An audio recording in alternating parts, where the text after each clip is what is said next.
Imagine o exato milissegundo em que o coração de uma pessoa para de bater. É um momento bem drástico. Muito.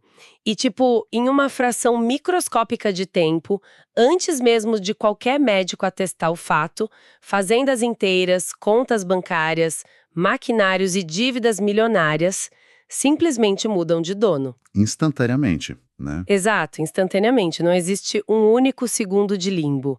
O sistema jurídico simplesmente não tolera que o patrimônio fique vagando por aí sem dono. Com certeza. É com essa imagem intensa que a gente dá as boas-vindas a quem nos acompanha hoje.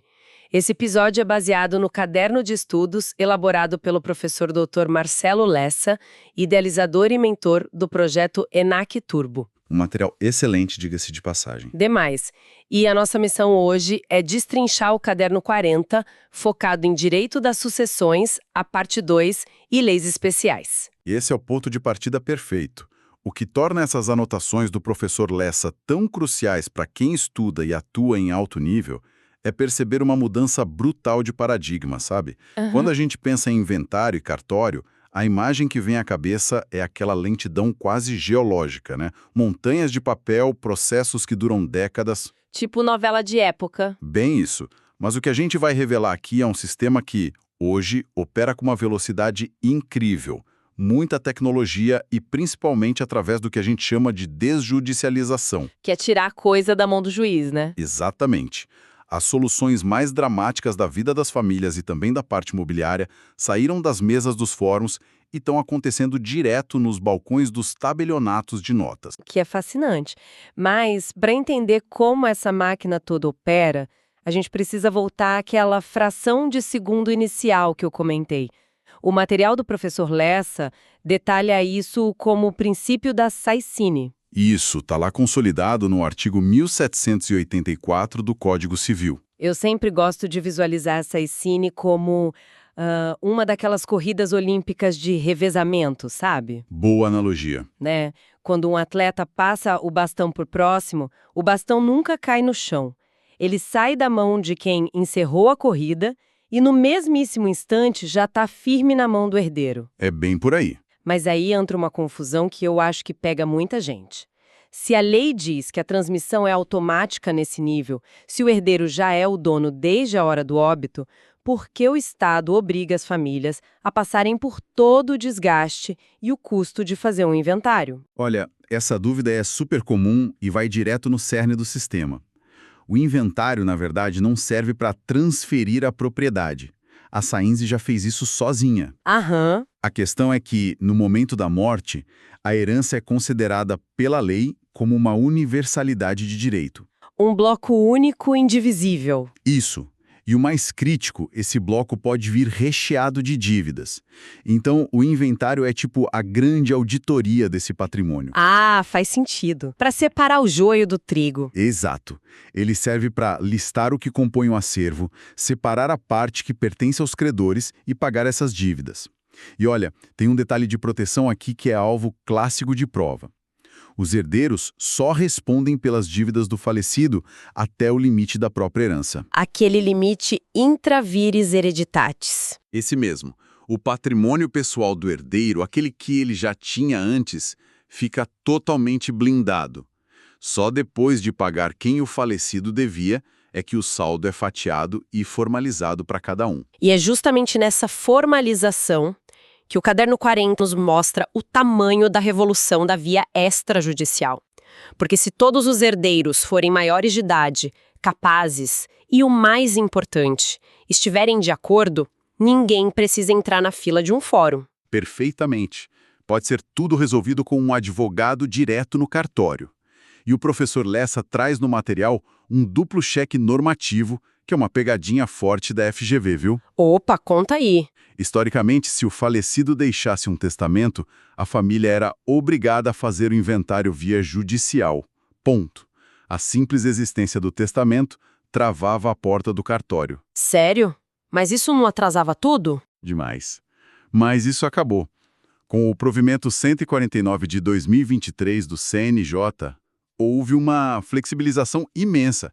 Havendo uma autorização judicial prévia, que só analisa o testamento, a partilha em si pode sim seguir o caminho rápido do balcão do cartório. Nossa, esse é um baita atalho. E as inovações não param por aí. Lendo o fichamento do ENAC Turbo, eu me deparei com a Resolução 571 de 2024 e, nossa, o impacto prático disso é gigante. Com certeza. Porque pensa bem, o cenário clássico de travamento de patrimônio era o seguinte: uma família herda um apartamento milionário e umas terras, mas não tem um centavo na conta para pagar o ITCMD, que é o Imposto sobre a Herança. O famoso imposto da morte, né? Esse mesmo. E aí o processo ficava paralisado por anos, até alguém conseguir um empréstimo para pagar essa guia. Era um gargalo que destruía o valor das coisas. Os imóveis ficavam lá abandonados, acumulando dívida de condomínio, de IPTU, porque a família não podia vender nada antes de terminar o inventário e não podia terminar o inventário sem pagar o imposto. Um ciclo vicioso. Total. E o que essa nova resolução do CNJ permite é de uma inteligência muito rara. O tabelião agora pode autorizar, na própria escritura pública, que o inventariante venda um imóvel ou um carro do espólio exclusivamente para usar esse dinheiro no pagamento dos impostos. Nossa, direto no cartório? Direto.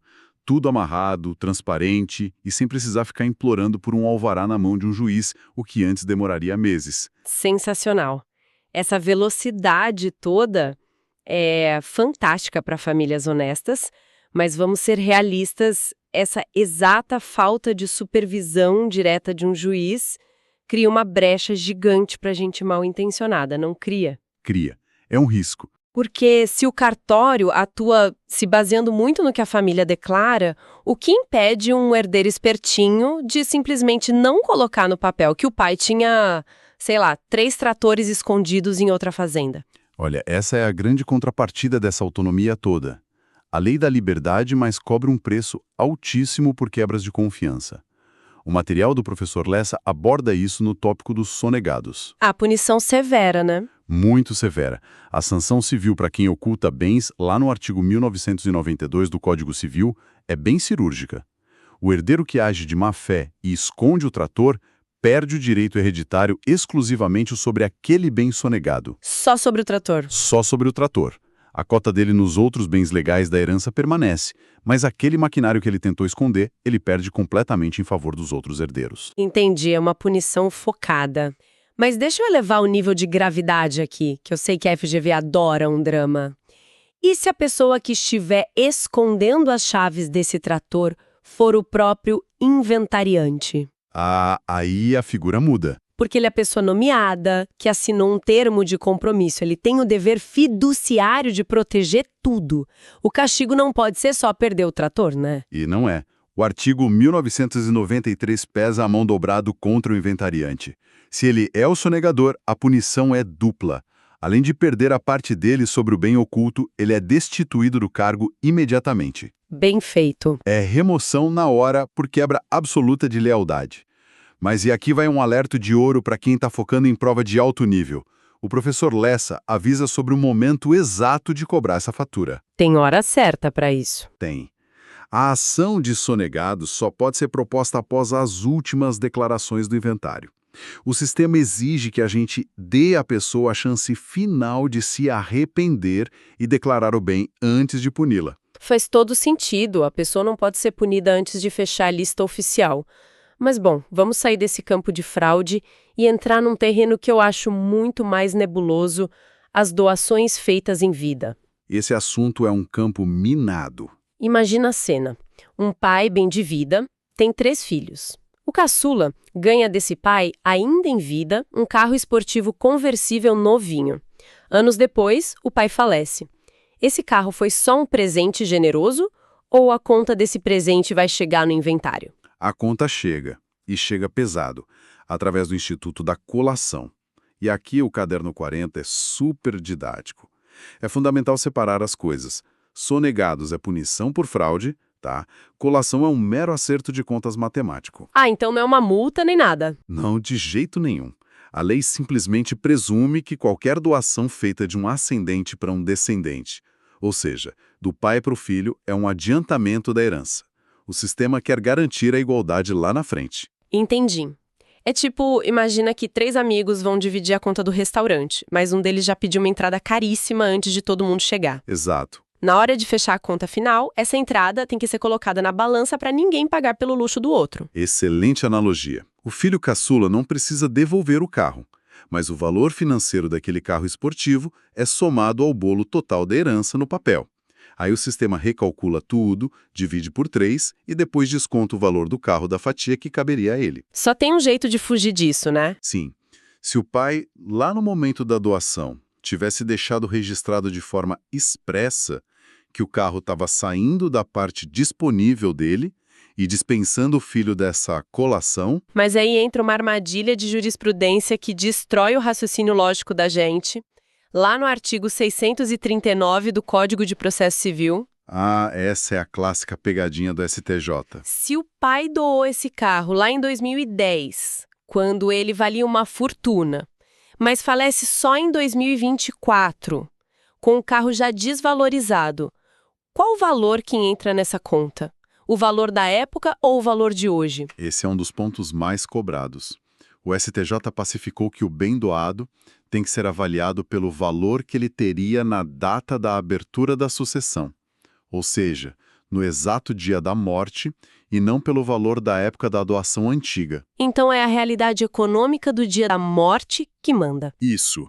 O objetivo da colação é igualar os quinhões no momento em que a herança é de fato transmitida. E essa fricção entre o que acontece na vida real e o que os juízes decidem nos leva a um choque institucional gigante que o material detalha. A gente vê muitos tribunais superiores discordando das regras dos cartórios, né? Muito. E o caso do ITCMD que a gente falou agora há pouco é o maior exemplo. Tem a ADI 5.894 lá no Supremo Tribunal Federal, que é um verdadeiro nó tático. Explica pra gente. É um conflito puro entre a visão do STF e o dia a dia do tabelião. O Supremo decidiu que num procedimento judicial rápido chamado arrolamento sumário, o juiz não pode travar a entrega da partilha aos herdeiros por falta de pagamento do ITCMD. O juiz finaliza tudo, entrega a partilha e o Estado que vai cobrar o imposto depois. Exatamente. O juiz destrava a vida da família. Mas aí a família pensa, bom, a regra no Brasil mudou. Eles pegam essa lógica do STF, vão até o balcão do cartório para fazer um inventário extrajudicial e batem de frente com um muro de concreto. Porque no cartório a regra não é essa, né? De jeito nenhum. O tabelião obedece ao Código Nacional de Normas e à própria sobrevivência profissional dele. Ele atua como fiscal de tributos por força de lei. Ele é terminantemente proibido de assinar a escritura se o imposto não tiver pago. E se ele assinar, por pena da família? Ele pode ser responsabilizado solidariamente a pagar a dívida do próprio bolso. Nossa! Então o que o STF liberou para o juiz não se aplica de jeito nenhum para o balcão do cartório. A responsabilidade muda tudo na prática. Mas olha, tem outro ponto crítico da STJ, o tema 1200, sobre petição de herança, que mostra como o tempo é implacável no direito. Esse caso é cena de filme. Total. Pensa numa pessoa que passa a vida inteira sem saber quem é o pai. O pai morre. Anos depois, através de exame de DNA, a pessoa descobre o parentesco. E vamos supor que isso demore 11 anos depois do óbito. Certo. A intuição grita pra gente que se a pessoa só conseguiu provar hoje que é filha, o prazo de 10 anos para ela pedir a parte da herança deveria começar a contar hoje, certo? Como você vai cobrar um direito que nem sabia que existia? Olha, essa é a lógica mais humana possível. Mas o STJ, olhando para a macroeconomia e para a estabilidade das relações, decidiu de forma bem oposta. Eles foram duros, né? Foram.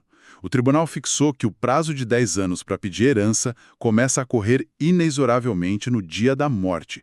Se o DNA demorou 11 anos, aconteceu uma separação cruel de direitos aí. Como assim? O direito de ser reconhecido como filho nunca prescreve. A pessoa vai ganhar a certidão, o nome do pai, a ancestralidade. Mas o direito de exigir o dinheiro ou a fazenda, esse já caducou. Perdeu. É um pragmatismo quase cruel, né? Do ponto de vista individual, é bem triste. Mas a lógica do sistema é que a justiça não pode deixar as partilhas e o dinheiro abertos pela eternidade.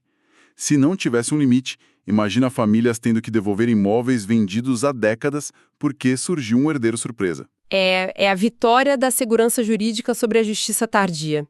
E falar em segurança faz um gancho perfeito para outra parte do Caderno 40.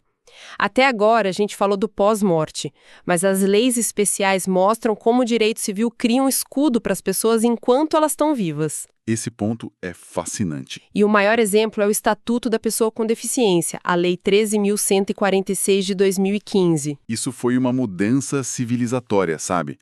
Antes, a pessoa com deficiência intelectual severa era logo submetida a uma interdição total. Ela perdia autonomia para tudo. Tudo. Era considerada absolutamente incapaz. O Estatuto mudou essa bússola completamente. Hoje, a deficiência por si só não afeta a plena capacidade civil para os chamados atos existenciais. E só para deixar claro para quem nos ouve, estamos falando de coisas super íntimas, né? Casar, ter filhos. Exatamente. A pessoa pode exercer os direitos sexuais e reprodutivos livremente. Ninguém pode forçar ou impedir. E a curatela, que antes abrangia tudo, virou uma exceção cirúrgica focada só em proteger o patrimônio. Então o curador é só para não deixar a pessoa levar golpe financeiro. Isso, para não assinar contrato abusivo, não perder dinheiro. A dignidade humana e existencial fica 100% intacta. Incrível! E por falar em proteger patrimônio, eu vi no material que a nossa própria casa tem camadas de proteção contra dívidas que quase ninguém conhece a fundo. O famoso bem de família. E a FGV ama cobrar a diferença entre os tipos de bem de família. Tem o legal e o convencional, né? O bem de família legal da Lei 8.009 de 90 parece ser super automático. Sendo a única casa da família, está protegida de penhora comum. E tem até a súmula 364 do STJ que diz que quem mora sozinho também tem essa proteção. Perfeito, a proteção é para pessoa solteira, viúva. Só que aí vem a minha dúvida. Se essa proteção legal é de graça e automática, por que alguém iria num cartório pagar taxa para fazer o bem de família convencional do Código Civil, que ainda limita a proteção a 1/3 do patrimônio líquido? Olha, o pulo do gato está exatamente aí. O convencional, que exige escritura pública, oferece uma blindagem estratégica muito mais agressiva para o futuro. Como assim? Imagina um empresário rico. Ele pega a casa onde ele mora e registra como bem de família convencional. Amanhã, se a empresa falir e vier uma enxurrada de execuções contra ele, aquela casa já está blindada por um registro que aconteceu antes das dívidas existirem. Protege contra imprevistos do negócio de um jeito muito mais forte. Ah, entendi. Mas nenhum dos dois escudos é invencível contra dívidas do próprio imóvel, tipo IPTU e condomínio, né? Não, aí não tem choro. IPTU e condomínio derrubam qualquer bem de família. O que já nos empurra direto para o perigo imobiliário que a gente vai ver no nosso quinto segmento. Porque a casa pode estar protegida do fracasso do seu negócio, mas e se a dívida for da própria aquisição dessa casa? Aí o bicho pega. Estamos falando de alienação fiduciária, que é a base de quase todo o financiamento hoje. E ela funciona baseada num desdobramento da posse. A família tem a posse direta, as chaves, mora lá. Mas o banco fica com a propriedade e o controle real até pagar tudo. Exatamente. O banco tem o bloqueio do motor, digamos assim.